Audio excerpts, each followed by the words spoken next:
U92 and JR the Superstar. I got a special guest with me right now, G-Eazy. And it's crazy, man. 2 years ago, I saw you on the same stage opening up for Lil Wayne and Drake. Yeah, on that Drake versus Lil Wayne. And now you headlining. How does that feel? I mean, it's what I always wanted. It's been the dream, man. Years before that, I was opening up for Lil Wayne and 2 Chainz and T.I.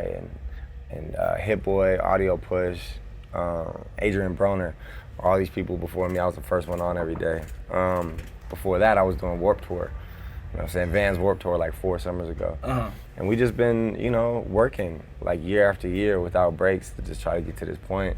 So, we're blessed that this tour ended up coming together the way it did, you know what I'm saying? Yeah, it's super dope because I'm from the Midwest, and 2 years ago when I first came here, I wasn't familiar, but Utah had a lot of love for you, and I know you have a lot of love for Utah. Absolutely. Too, because like your shows are selling out. I'm like, G-Eazy, who's G-Eazy? Let me look at it, start listening to music, and I was like, oh, okay, dope. Salt Lake, they done there make me feel like I'm at home out here, man. Yeah. And we played so many shows here from in the venue.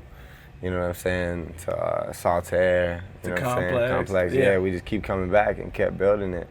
So, I mean, the fans have really made all this happen. Yeah. So. And now you're at USANA, it was like 20,000 people. Yeah. That's crazy, right? Insane, man. Yeah. So, you're from the Bay. How you feel about Kevin Durant going Dub Nation? Man, it's crazy to it hasn't fully sunk in, man. It was shocking when I heard the news because doesn't happen to us as the Warriors, you know what I'm saying? My whole life, we ain't been that team. Yeah. Like the superstar comes too. You exactly, know what I'm saying? You're right. They kind of curve us. So, I think statistically, I mean, it's like they look unbeatable. Yeah, you know what I'm saying? Because like everybody's saying 82-0. Yeah. I mean, like, the way he plays and the way they play, he's going to fit into the system. The only thing I'm concerned is, like, everything we have is so organic. Yeah. And grown, you know what I'm saying? Like, nobody saw Steph Curry becoming the player he is. Is that Davidson? Klay Thompson neither, you know what I'm saying? Like, Draymond Green, like, everybody, like, we grew it through draft picks and, like, teamwork, you know what I'm saying? So now you inject the superstar into it. I hope it'll work. Now, so I was looking on your Instagram, man, and you had a post, and you used the hashtag Black Lives Matter. Yeah. What are your thoughts on all this whole situation and, with the Alton Sterling and Philando situation? Yeah. I mean, it's heartbreaking, period. You just feel like, when is this gonna ever stop? You know what I'm saying? Like, literally, like, every time you watch the news almost, it feels like again and again and again, and it's like these cops are not being held accountable. And that's what adds insult to injury is there's no justice. Yeah. So it's like, how do you expect people to not to talk and not to feel, you know what I'm saying, like heartbroken and like. I think that's the problem. Like, I think that's why the anger is keep on building because they're not being held accountable. Yeah. And how did your fans respond to that post? It was crazy to see the comments. Most people obviously, you know what I'm saying, like saying like thank you for saying something, but then like seeing some of these crazy people, you know what I'm saying. But it's just like you forget like the world is big, man, and ignorance is still out there. Like people are really ignorant. Yep. And retarded. Yeah. So, I mean, like, look, I'm an entertainer, you know what I'm saying, but at the same time I do have a platform. So what can I do with it? You know what I'm saying?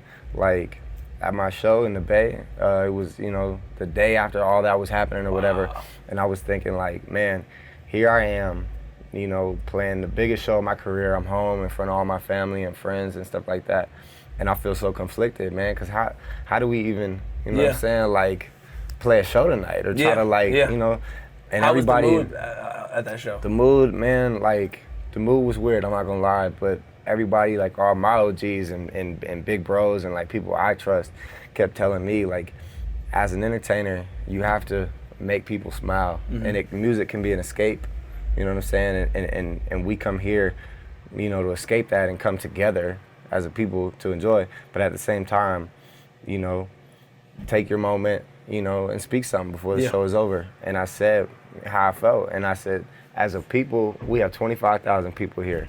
The energy of 25,000 people, can we collectively come together and just pray for peace, pray for progress, and just take this moment of silence for these innocent people that have been murdered? You know what I'm saying? And if we can't like come together, and it was a beautiful moment. And then I did Everything Will Be Okay, which is a song I don't really perform that much. It's hard for me to do. Yeah. So it was a special moment on stage. So what's next for G-Eazy, man? What you working on? I'm working on a tape, man. I'm working on a tape. Is it a recording mixtape? on the bus. Yeah. Okay. Yeah, just sampling a lot of old music. Really? Yeah. What producers are you working with? Me and my engineer. Oh, dope. We just making beats from scratch every day. Working on a tape. We got this tour all summer. Then I go back to Europe. Like literally, this tour ends. I get on a flight to Europe. We tour there for a couple weeks. Wow. Then I'm home in September.